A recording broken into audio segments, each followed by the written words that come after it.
Guys, it's Lego Hobo 910 here with another Lego video. And in this video, I'm going to be reviewing set number 76059, Spider-Man Doc Ock's Tentacle Trap. So let's get right into the review. So first of all, we have this little police boat driven by Captain Stacy, who is Gwen Stacy's father, and Gwen Stacy is Spider-Man's boyfriend. And so this little police boat, it's a fairly simple design, with the hull being made up of mostly this one piece there, which I've seen used in various different ways. It has two lights here which can rotate around, and then has a dashboard there with like kind of some controls and the steering wheel. Then a stud shooter at the front which just shoots a red stud, and also it comes with an extra stud which I just set in the hull of the boat because didn't know where else to put it. Well, I guess I could put it there. And then on the back we have this bar here, which Spider-Man's webbed onto. And this is just a clip connected to the web piece, so that can come off very easily, and then you can use this web piece during your fight with Doc Ock if you want. And this just leads to Spider-Man here on his surfboard. I'm going to take it off so you can see that. Just a normal surfboard piece with then two stickers on it to kind of give that Spider-Man webbing look. You can fit one minifigure in there nicely, and in the boat you could probably fit about two. One piloting and then one in the front, though it wouldn't be a very comfortable and nice fit. So here is the main build of it. Doc Ock's kind of tentacly weird machine monster. So I'm going to zoom in and then just start at the feet and slowly move up. So starting with the legs here, they are very posable legs. As you can see, they have two joints, one at the top here, which can't move around as much, and then one at the bottom.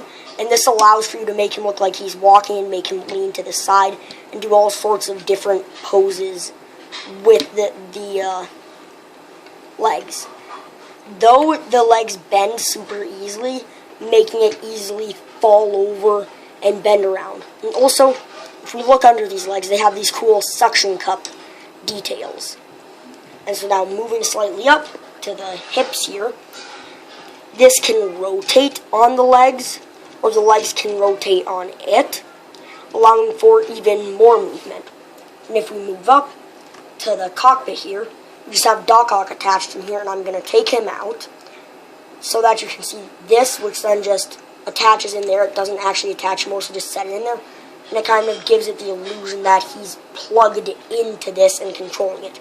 He's just held in there by some of these pieces, which his legs are just held securely in there. And then this is his control attached by that ball joint.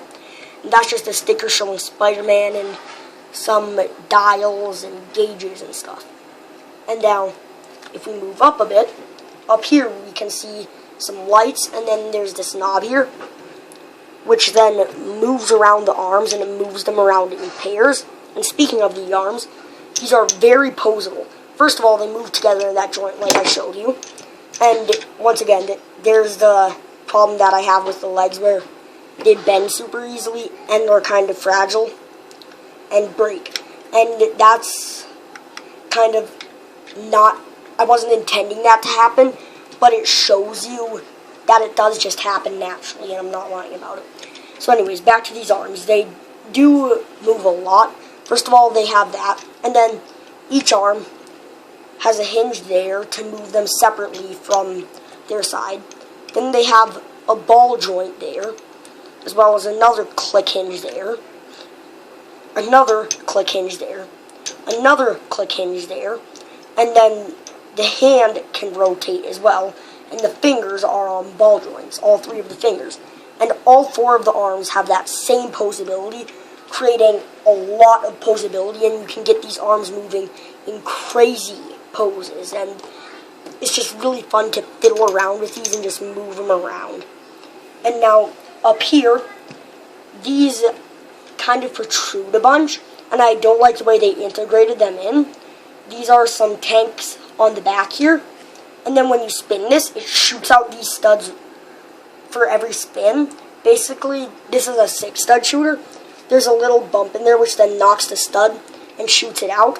And these do get lost very easily, I ended up losing 2 or 3 in my kitchen. Thankfully, they come with a lot of extras.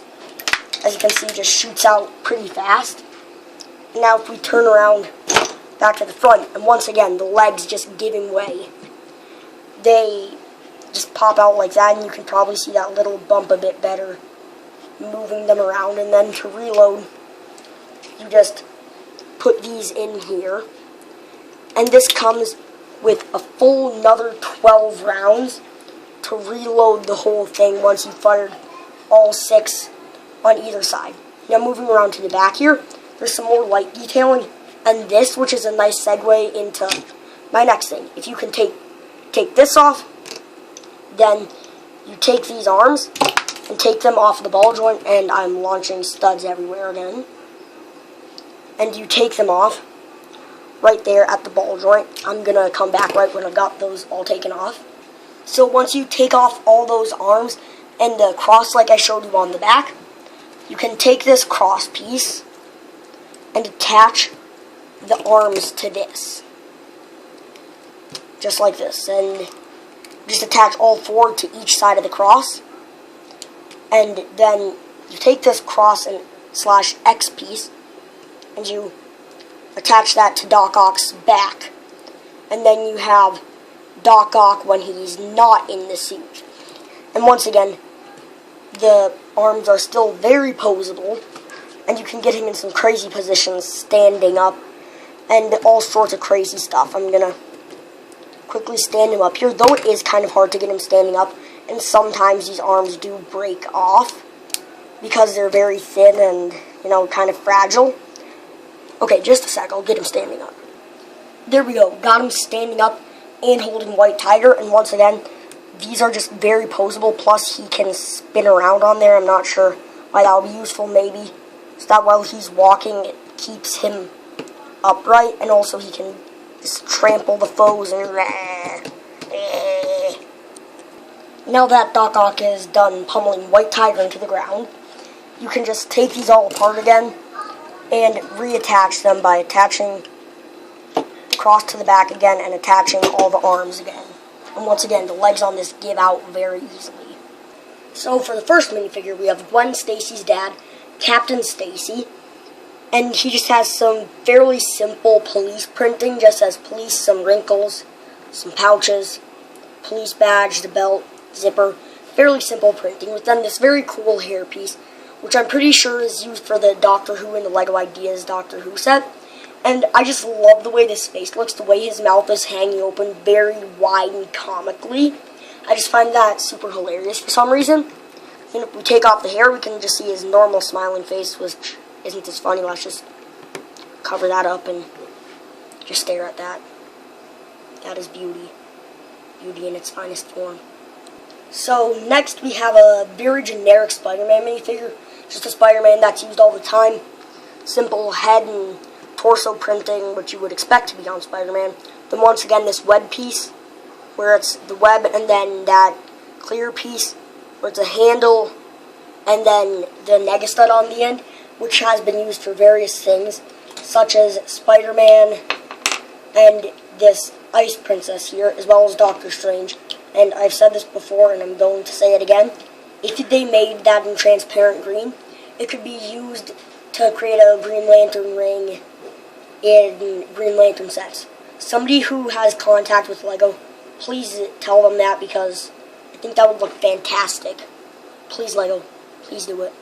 So next we have Doc Ock, which you got to see a bit of in his more full form, with his big long tentacles before. He just has some very simple torso printing with that belt there, and then just kind of some muscle detailing, green stripe there. And if we move to the back, there's that, which I will take off later so you can see that. He also has double molded legs, and then just that snarling face with his goggles. And if we take off the hair, there's him giggling maniacally. And now I'm going to take off that back piece so you can see the back. So for the back printing, it just has some wrinkles in his clothes, the carryover of the belt, and the lime greenish piece on the front there. And then there's just that metal piece where his tentacles connect. So next we have White Tiger with no leg printing whatsoever. And then we just have some very simple printing on the front with the black stripes, the green emerald necklace, and just some body printing that you would expect, with then the yellow eyes and the black lines coming from them. No printing on the back of the head. And then there's this rubbery hair piece which pops out of the top of her mask, and this piece is used on the top of her head, which is also used on Black Panther, and it comes with an extra one of those as well. And it is a very neat piece that I'm probably going to find a use for in a custom minifigure. And then her weapon is just this energy blast, transparent blue radar dish with then a lime green stud. And I don't know why they didn't use the same thing that they used for Spider-Man, the one of these, to make it actually hold on better and come out better. Though since this has an extra one, you could do that. And if you have any other Spider-Man sets, it comes with a bunch of extra ones. But they should have just included that in the first place. So I've saved one of the coolest and most unique minifigures for last, Vulture. And also I've saved him for last because he just seems kind of out of place in this set. There's just nowhere that he belongs, because Captain Stacy goes with the boat. Spider-Man, he's the main hero. Doc Ock is the main villain in this set. And then White Tiger is kind of another hero that can be waved around by the arms, because you need somebody to be in the arms to wave around. And Vulture, there just doesn't seem to be any place for him. But he is a very cool minifig. So let's get into the actual minifig. Some fairly simple chest printing with just muscle designs and the white feathers around his neck.